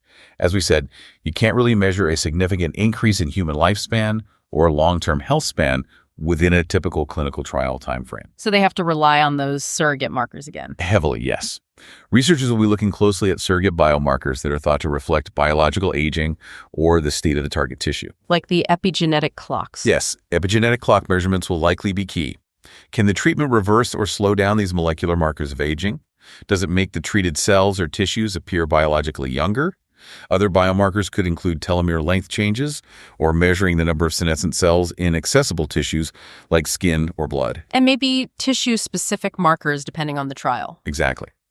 If a trial is aimed at regenerating the thymus gland to improve immunity, researchers would likely use MRI scans to measure thymus size and structure and also measure changes in T-cell populations in the blood. We keep mentioning the TRIUMPH trial as an example here. It's a relevant example because it specifically used an epigenetic clock as a primary outcome measure in humans, finding that 2.5-year average reduction in epigenetic age after just 1 year of treatment with that drug cocktail was a significant finding, precisely because it suggested a reversal of a core aging biomarker, even with all the caveats about the study design. But biomarkers alone aren't enough, right? Regulators and patients want to see real-world benefits. Absolutely critical. Ultimately, the therapy needs to make a tangible difference. So trials will always measure relevant functional outcomes alongside the biomarkers. Depending on the target. Right. Things like muscle strength and physical performance tests, like walking speed. Performance on cognitive tests if the brain is targeted. Standard vision tests for eye therapies. Measures of immune function like the response to vaccines. The ideal outcome is seeing both. The biomarkers improve, the patient functions better. That's the ideal scenario, yes. Seeing a convergence where, for instance, a partial reprogramming therapy not only makes the epigenetic age markers look younger, but also leads to a clear, measurable improvement in organ function or a reduction in disease symptoms. That provides both molecular evidence and practical evidence of efficacy. And given that ever-present cancer risk we discussed, the safety monitoring has to be intense throughout these trials, like oncology-level surveillance. Absolutely. Rejuvenation trials, especially those involving gene therapy or reprogramming, will need to operate with monitoring protocols just as rigorous as those used in cancer clinical trials. What might that look like for participants? Patients might undergo routine whole-body imaging, perhaps PE scans or specialized MRI protocols, looking for any nascent tumors or abnormal growths. They'd likely have frequent blood work to check for anomalous cells, known tumor markers, or maybe even circulating tumor DNA, which can sometimes detect cancers very early. Biopsies, too. Potentially periodic tissue biopsies if the target tissue is accessible, like skin or muscle, to look for microscopic changes. And if they find something suspicious? Any hint of a serious problem, particularly uncontrolled cell growth, would immediately trigger intervention, potentially halting treatment for that patient or even pausing the entire trial. Patients enrolling would need to provide very thorough informed consent, fully understanding these significant risks. Does having those controllable gene constructs help here? Immensely. Using conditionally activatable genes like that doxycycline on-and switch for OSK is a major safety advantage. It means the therapeutic effect, the reprogramming, can theoretically be stopped simply by having the patient stop taking the induction drug if adverse signs appear. It doesn't remove the gene, but it stops it from being active. Exactly. It provides a crucial break. And as mentioned, the concept of integrating actual suicide genes provides an additional layer and emergency self-destruct button for modified cells if absolutely necessary. Now, thinking about the regulatory path and the ethics, how will these trials likely be framed? They won't be going to the FDA asking to approve an anti-aging drug, right? Not initially, no. Aging isn't an approved indication. So these trials will frame their goal as treating a specific disease associated with aging like glaucoma or frailty-related disability or a specific degenerative condition. As such, they will follow the normal regulatory pathways for gene therapy or cell therapy trials for that specific disease indication. And ethically, that framing is more acceptable. Generally, yes. It is considered much more ethically acceptable to try a risky novel technology on someone who is already suffering and declining from a serious debilitating condition with limited options than it is to give it to a perfectly healthy person who simply wants to slow down aging. But could the indications broaden over time? Potentially. If consistent safety and efficacy are demonstrated over many years in treating specific age-related diseases, then perhaps the indications could gradually broaden. However, launching a formal clinical trial with the explicit primary goal of simply reversing aging in healthy adults would face immense ethical and practical hurdles today. And what about the scientific rigor? How do you establish proper controls in these kinds of novel studies? That seems challenging. It is challenging, but absolutely essential for proving efficacy. A placebo control group is crucial whenever feasible. Why placebo? It helps account for the powerful placebo effect, especially on functional or subjective measures. It also helps control for natural variations in biomarkers over time or measurement variability. The TRIME trial lacked a control group, which is a major criticism. Exactly. That's why, while the result was exciting, it's not considered definitive.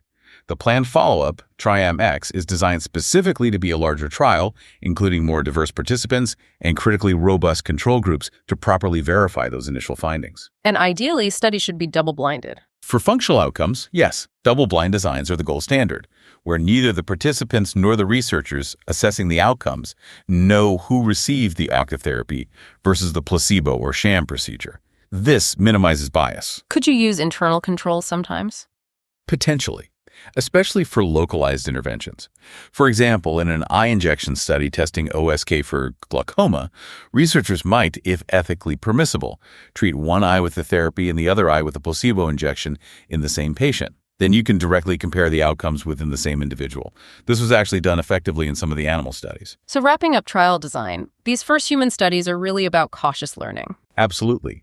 They are fundamentally about learning and mitigating risk, finding the right dose that might offer benefit without unacceptable harm, identifying which specific patient populations seem to respond best, and ensuring that the monitoring is robust enough to catch problems early. Success in these initial small, safety-focused trials demonstrating feasibility, acceptable safety, and maybe a hint of efficacy is the absolute prerequisite before anyone can move on to larger, later-phase trials that could truly test whether these interventions can significantly delay the onset of multiple age-related diseases or substantially improve quality of life on a broader scale. So, connecting this back to the bigger picture, designing human trials for rejuvenation is this careful blend of pushing scientific boundaries while upholding rigorous safety standards and ethical responsibility. Early trials will inevitably target high-need patients with severe age-related diseases like advanced glaucoma or perhaps premature aging syndromes.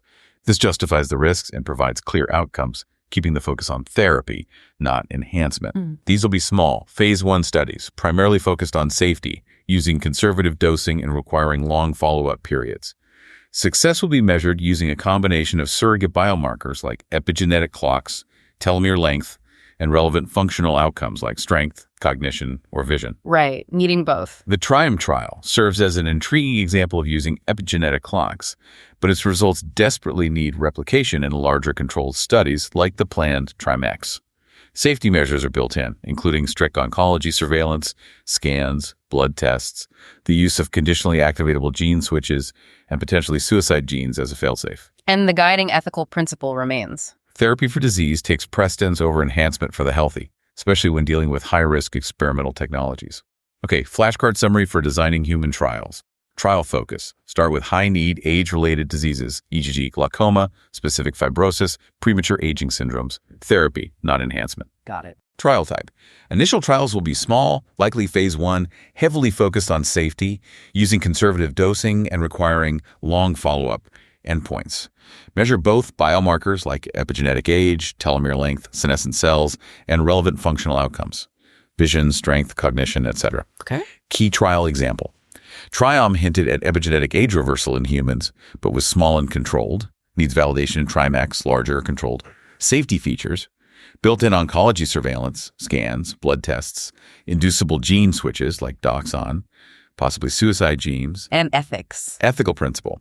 Prioritize treating existing disease disability over enhancing healthy individuals, especially initially. Now, we spent a lot of time on the exciting breakthroughs and potential futures. But science doesn't always move in a straight line. It feels really important to also acknowledge the setbacks, the failures to replicate, the negative or null findings in this field. Absolutely crucial. It's easy to get caught up in the hype, but these setbacks are just as vital to the scientific process as the breakthroughs. How so? They guide future research, they refine our understanding, they prevent us from chasing dead ends based on overenthusiasm or flawed initial results. They keep the field grounded in reality. Take partial reprogramming, for example. We discussed Sinclair's impressive OSKI study, but it's worth noting that achieving those kinds of dramatic results, especially in normally aged animals, hasn't yet been widely replicated across the board by independent labs in every context. Okay, so context matters. It seems to. For instance, work by other prominent labs, like those of Manuel Serrano and Alejandro Ocampo, attempted partial reprogramming in normal middle-aged mice, not just injury models or progeria models. And what did they find in normally aged mice? They did report some benefits, some improvements in metabolic health and tissue characteristics, but significantly, they did not observe a significant extension of lifespan in these naturally aged mice, at least within the duration of their experiments. So benefits, but not the ultimate prize of longer life in that context. Right. It highlights that what works dramatically in an acute injury model like the optic nerve crush or in a severe accelerated aging model like progeria might have more subtle or perhaps different effects in animals undergoing the slow, complex process of natural aging. So the jury is still out on the best way to apply it. Definitely. The optimal protocol, exactly which factors to use, OSK others, for how long, how often, in which specific tissues is still being actively investigated and refined by many labs. It's also possible that partial reprogramming might primarily improve function and health span in old animals without drastically extending the maximum lifespan, especially if it can't fully overcome other fundamental aging processes like late-life cancer susceptibility. Ongoing studies looking at OSK's effects in different models like muscle, kidney, the brain will be really crucial for understanding how generalizable its benefits truly are. What about the young blood factors? We talked about the GDF11 controversy. Has the broader field of parabiosis been reproducible? The broad strokes findings of heterochronic parabiosis, the general observation that old partners seem to benefit and young partners are often harmed or show accelerated aging signs, have generally been reproducible across dozens of studies. That core phenomenon seems real. But the specific explanations? That's where it gets tricky. Specific claims like factor X from young blood rejuvenates the heart, or factor Y improves brain function. These have often met with considerable skepticism and frequently have failed to be robustly replicated by multiple independent labs. And GDF11 is the poster child for that. It really is. Those exciting initial papers in 2014 generated huge buzz, but by 2015-2016, multiple independent papers were challenging the original findings about its levels, its measurement, and its precise effects on tissues like muscle and heart. So no single magic bullet molecule from young blood has emerged. To date, no single factor has definitively stood out as a therapeutic agent, with consistently repeatable, robust positive effects across multiple labs, tissues, and aging models. The only partial exception, perhaps, is work around plasma protein replacement. A company called Alkahest isolated specific fractions of human plasma that showed some cognitive benefits in mouse tests, and they did take a version into clinical trials for Alzheimer's, although the early human results haven't been dramatic game changers. But the dilution hypothesis that removing bad stuff helps, that has held up better. That idea has gained more traction and independent support. The Convoy Lab's plasma dilution experiments in 2020, showing benefits from simply diluting old plasma with saline and albumin, were a key piece of independent evidence supporting the concept. And that's why clinical trials of plasma exchange are happening now. Exactly. So the revised understanding is likely more complex. Maybe it's less about finding a single youth potion in young blood and more about understanding the mix of detrimental factors that accumulate in old blood and finding ways to dilute or neutralize them. What about telomerase? Have those positive mouse lifespan studies been replicated? Good question. Have other labs confirmed the 13-24% lifespan extension? Those specific positive results from the 2012 study haven't yet been directly replicated by other independent groups to the same extent. These are long, complex, and technically demanding experiments, which partly explains the slow pace of replication. However, the findings do align conceptually with observations from genetic models. Mice that are engineered from birth to have constitutively longer telomeres also tend to live longer, which lends some indirect support to the idea that telomere length is important for lifespan in mice. But we also have that retracted study as a warning sign. Right, that provocative 2019 study claiming a huge lifespan boost by combining telomerase gene therapy with other factors, which was later found to be flawed and withdrawn. It's a very strong reminder to temper enthusiasm until results are properly and independently repeated. Is anyone trying telomerase therapy in humans yet? There are reports of a Spanish biotech company attempting telomerase gene therapy, but importantly for a specific human telomere syndrome, a severe disease caused by critically short telomeres. The results from trials like that, targeting a clear disease mechanism, will be crucial for assessing clinical translation potential. And the TRIME trial in humans, replication needed there too. Absolutely. The TRIME trial, just 9 participants using that cocktail of growth hormone, metformin, DHEA reported thymus regeneration, and that headline-grabbing 2.5-year epigenetic age reversal.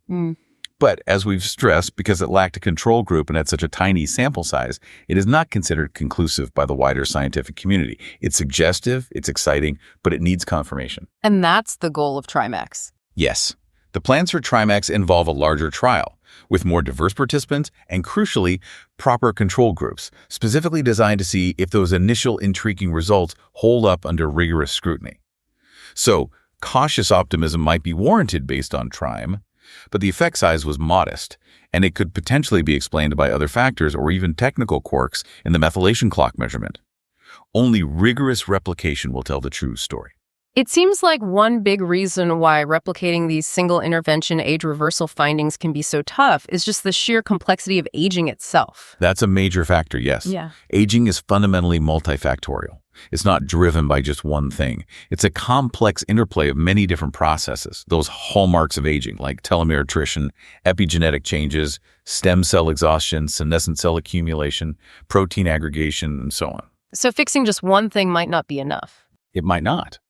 Making partial improvements in one specific hallmark, say, lengthening telomeres or partially resetting the epigenome, might ultimately be negated if the burden from another hallmark, like the accumulation of senescent cells or continued protein misfolding, remains undiminished. Which suggests that maybe combination therapies will be needed? That's a strong hypothesis emerging in the field, yes.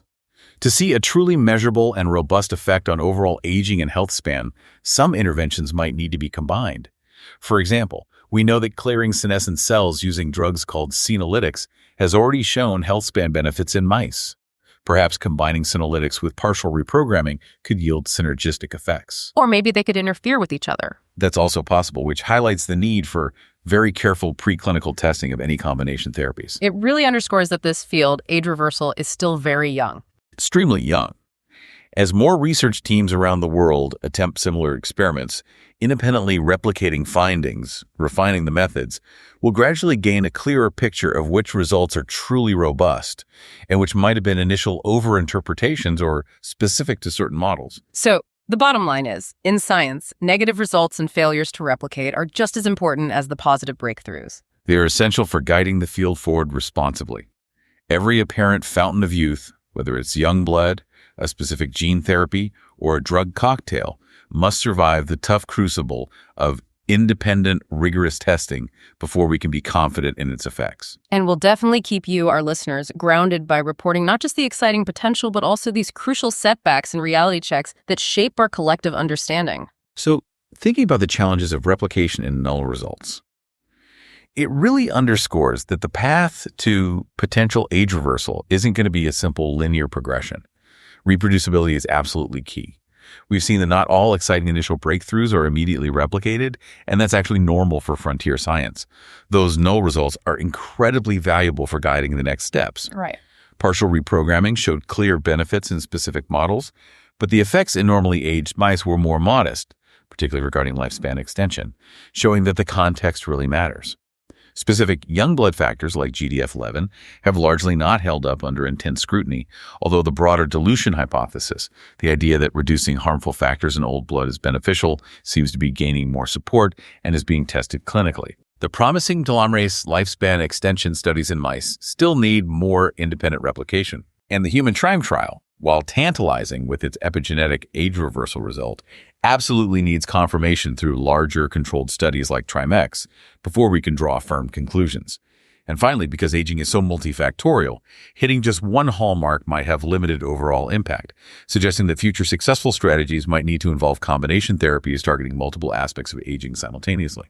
Okay, final flashcard list for this section on replication and null results. Replication crisis challenge. Not all initial findings are easily reproduced. This is normal for new science. Null results are vital. Check. Partial reprogramming. Effects seem more modest in normally aged mice compared to dramatic results in progeria or injury models. Context matters. Young blood factors. Specific factor claims, example GDF11, largely unproven or controversial. The dilution hypothesis, removing bad stuff, has more robust support. TRIME trial. Showed hint of epigenetic age reversal in humans, but was very small and uncontrolled. Needs validation by TRIME-X. Multifactorial aging. Because aging involves many processes, single interventions might have limited overall effect. Combination therapies might be needed. Okay. Importance of null results. They are crucial for guiding research, preventing overinterpretation, and ensuring scientific rigor. Okay, we've journeyed through the science, the potential, the risks, the challenges of replication. But as these rejuvenation technologies continue to advance, even hypothetically, we absolutely have to confront the profound ethical questions they raise. These go way beyond the lab. Indeed. And many of these questions revolve around a fundamental and often blurry distinction, the difference between medical therapy and human enhancement. Right now, most ethicists and regulatory bodies tend to frame legitimate aging interventions as ways of treating specific age-related diseases or functional declines associated with aging. So treating Alzheimer's or osteoporosis or frailty. Exactly. But the line can get incredibly blurry. Think about it. If an intervention restores function that was lost due to aging, say, improving weak muscles or failing memory in an older person, is that a medical treatment for a condition? Or is it an enhancement compared to their current state? Good question. Improving a 70-year-old's frailty. Well, frailty syndrome is increasingly recognized as a clinical condition, so you could argue that's therapy. Right. But now, what about giving a perfectly healthy 40-year-old a therapy specifically designed to prevent them from becoming frail 30 years down the line? Ah, that feels different. That sounds more like enhancement, aiming to keep them functioning beyond the typical level for their future age. Precisely. It veers into enhancement territory, pushing beyond simply treating current illness or restoring typical function. And generally, society is much more accepting of therapies for people who are suffering from illness or disability now. The idea of giving already healthy people superhuman longevity or capabilities is far more controversial. Why the controversy? Part of it is fairness, right? To equality. That's a huge part of it. There's a significant and valid fear of creating a future where only the wealthy can afford therapies that give them, say, 20 extra healthy years. That would drastically exacerbate the already existing social and health inequalities, the longevity divide. So the focus, ethically and perhaps regulatorily, will likely stay on health span initially. It seems likely. Focusing on extending health span, preventing or treating the specific illnesses and disabilities associated with aging, is generally seen as more ethically justifiable than simply trying to maximize lifespan itself, especially if access isn't universal. It comes back to that idea of restoration versus augmentation. If someone's blindness caused by retinal degeneration is cured by reprogramming their retina, few people would object to that enhancement because it restores a normal human ability. But if someone with normal vision wanted gene therapy to get eagle-like eyesight, that's a fundamentally different ethical discussion about augmenting normal capabilities. So the intent behind the intervention and its context, is it restoring a lost function or pushing beyond species-typical norms? These matter immensely for ethical evaluation. Another critical ethical area must be conducting these potentially risky trials in older or otherwise vulnerable populations. Absolutely. Elderly individuals, especially those with pre-existing cognitive decline or multiple serious illnesses, might have difficulty fully comprehending the complex risks and the profound uncertainties involved in an experimental gene therapy or reprogramming intervention. So ensuring truly informed consent is vital. Extra care must be taken. Consent needs to be genuinely informed, the information must be comprehensible, and the decision entirely voluntary, not driven by desperation, unrealistic hope, or any form of coercion, however subtle. And what about representation in these trials, ensuring diversity? That's another crucial point. Aging affects everyone, across all demographics. But historically, many clinical trials, including that early TRAIM trial, have predominantly involved white male participants. Achieving fair representation, including women, people from different ethnic and socioeconomic backgrounds in aging research, is absolutely crucial. We need to ensure that any resulting therapies are broadly applicable and safe for all populations. We must avoid developing longevity technologies that only work for or have only been tested on a narrow demographic, potentially leaving others behind or even exposing them to unforeseen risks. Now, there's one area where there's a very clear, widely accepted ethical boundary right now, and that's the germline. Germline meaning affecting eggs, sperm, or embryos, changes that could be inherited. Exactly. Okay. Germline interventions are those that alter the genetic or epigenetic makeup in ways that could be passed down to future generations. And the consensus on that is? Such interventions are heavily restricted or outright banned in most countries around the world, especially if they're intended for enhancement rather than preventing a serious, devastating inherited disease. Could there be future pressure to use these technologies, like gene editing for longevity in the germline, maybe editing embryos to have traits associated with slower aging? It's conceivable, hypothetically. For example, using CRISPR to introduce gene variants known to be linked with exceptional longevity, or maybe engineering higher telomerase activity from birth. But after the controversy surrounding the CRISPR baby incident in 2018, where scientists claimed to have created gene-edited babies, purportedly for HIV resistance, there's an even stronger global consensus that enhancement editing of the human germline is currently off-limits ethically.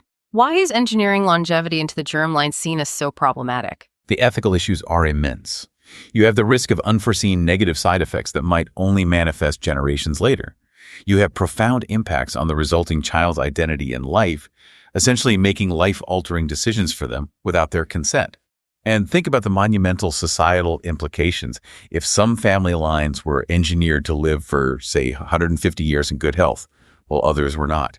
It would reshape humanity in potentially dangerous ways. So the focus for responsible researchers remains firmly on somatic therapies. Absolutely.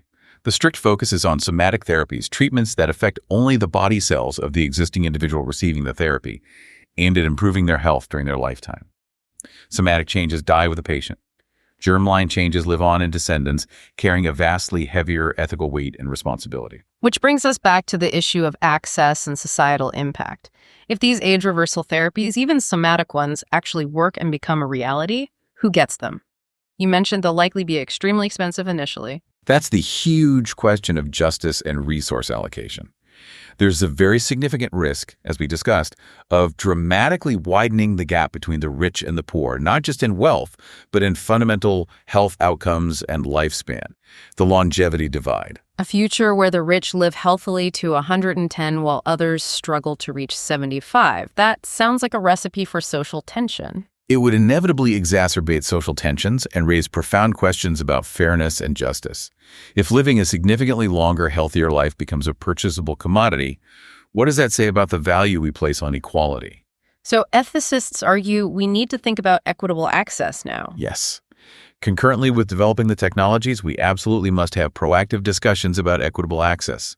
If these therapies truly prove effective at extending healthy life, should they be publicly funded, at least partially? Should priority be given based on medical need rather than ability to pay?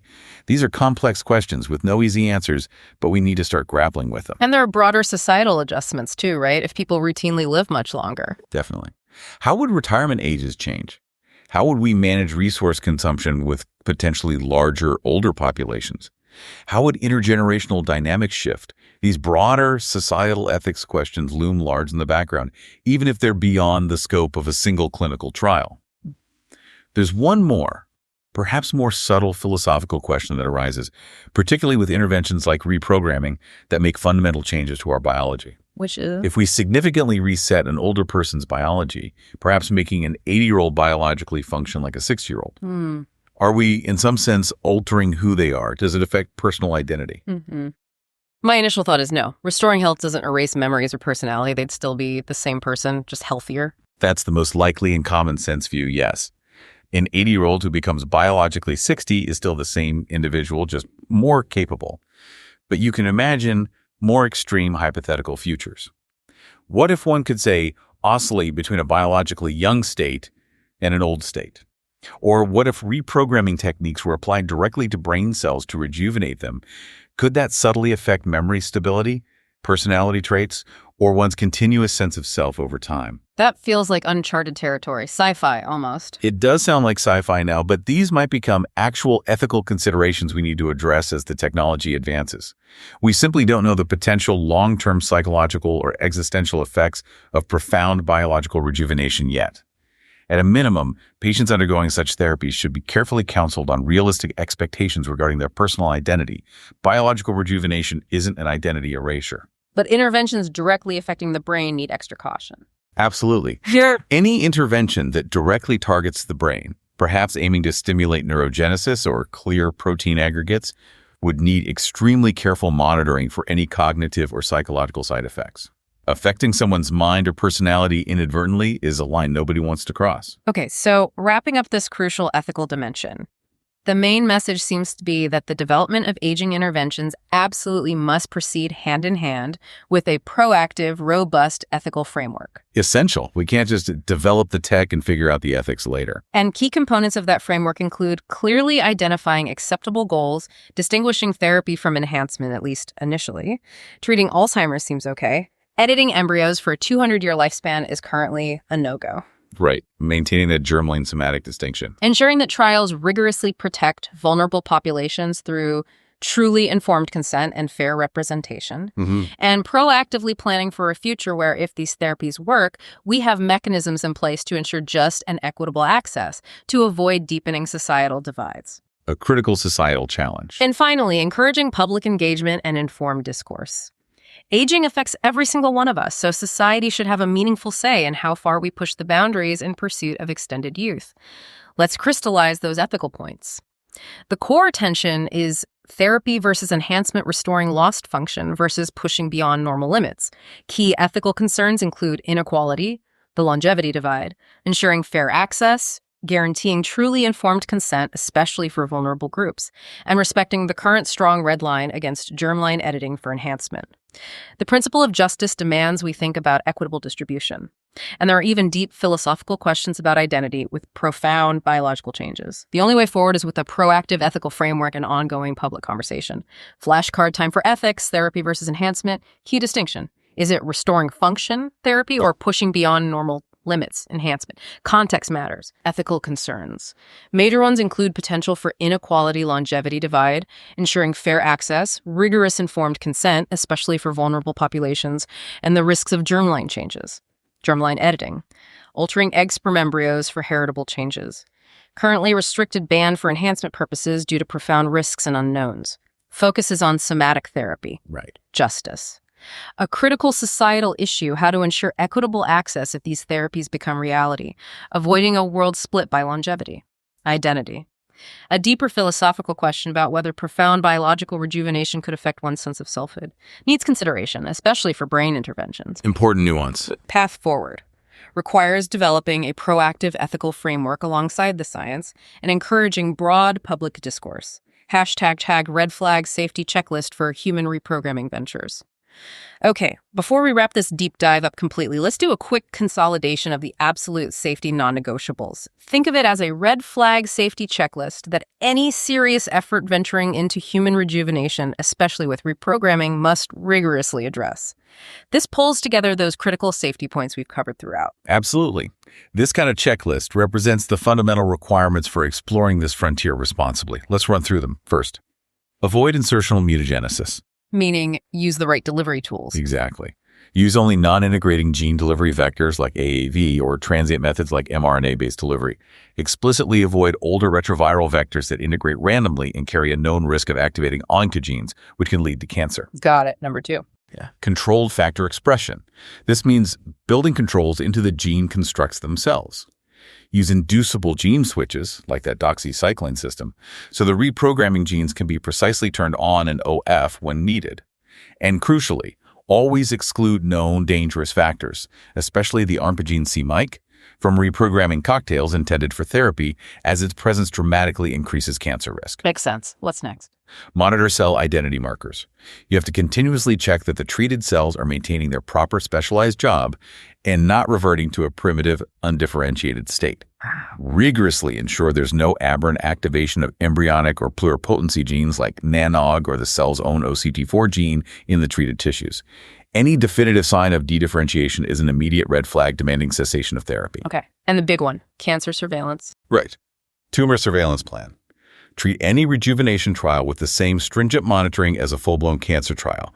That means frequent and comprehensive screenings, advanced imaging, MRI, PET scans, blood tests for tumor markers or circulating tumor DNA. Catch anything early. And consider integrating those built-in safety switches like suicide genes as a backup to eliminate any cell populations that start proliferating abnormally. Check. What about off-target effects on the genome? Good point. Epigenetic off-target assessment. You need to perform thorough genome-wide analyses before and after treatment. Look at DNA methylation patterns, overall gene expression. The goal is to detect unwanted or unexpected epigenetic changes. If, for example, important tumor suppressor genes get inadvertently silenced, or if proto-oncogenes get aberrantly activated off-target, that's a major red flag. It requires an immediate pause in the trial for thorough investigation. Okay. Immune system checks. Yes. Immune and inflammatory checks. Be vigilant for potential immune responses or inflammation triggered by the reprogramming factors or the delivery vectors. Closely monitor cytokine levels and any signs of autoimmunity. You might even need to consider using immune-suppressive pre-medication when delivering viral vectors or allogeneic cells. And watch carefully for any signs of organ inflammation after treatment. And controlling the dose and spread. Crucial. Dose titration and localization. Always start with the smallest dose likely to be effective. And whenever possible, localize the treatment to one specific tissue or organ first. This significantly limits systemic risk. Like treating one knee for osteoarthritis, not both initially. Exactly. Or using an intranasal or intrathecal route for therapies targeting brain aging rather than a systemic injection. Only escalate the scope and dosage after thoroughly proving local safety. And finally, the overarching ethical oversight. Absolutely. Ethics and consent. Ensure every trial participant fully understands the highly experimental and uncertain nature of the therapy. Given the unknowns, consent should probably be continually reaffirmed throughout the trial. And an independent ethics board, an institutional review board, or IRB, must rigorously oversee all aspects of the trial with the explicit power to halt it immediately if unexpected or unacceptable risks emerge. That's a comprehensive checklist. By rigorously addressing every one of these points, scientists and clinicians can hopefully responsibly explore this incredibly exciting frontier of age reversal therapies, while always, unequivocally, putting patient safety absolutely front and center. That has to be the guiding principle. Hashtag outro. Wow. Well, this deep dive has certainly taken us on quite an incredible journey, hasn't it? From those old mice miraculously regaining their sight through cellular reprogramming. All the way to contemplating the potential for profound human rejuvenation and all the complexities that entails. We've seen how incredibly far the science has progressed, starting to unveil the fundamental mechanisms of aging and genuinely hinting at pathways to maybe reverse some aspects of it. But we've also had to squarely face those complex challenges. The critical issues of safety, the deep ethical questions, and the absolute necessity for rigorous scientific proof and replication. Mm-hmm. The allure of turning back the clock is undeniably powerful. It feels almost like a primal human desire. It does. But the only responsible path forward has to be one guided by unwavering evidence, meticulous care and execution, and a deep, ongoing commitment to those ethical principles we discussed. And maybe as a final thought for you, our listener, consider this. As science continues to chip away at the mysteries of aging, potentially moving from just understanding it to being able to truly intervene, if we do become capable of significantly extending healthy human life, what might that really mean for our societies? How might our definition of old age itself shift? How would we as individuals and as a species adapt to a world where health and vitality could stretch far beyond what we currently consider normal? That's a profound thought. It really goes beyond the lab bench and into the very fabric of our future existence. It does. Something to ponder. The story of age research is unfolding at an absolutely astonishing pace, and you can be sure we'll continue to keep you updated from the frontiers of this potentially transformative field right here on The Deep Dive. Thank you so much for diving deep with us today.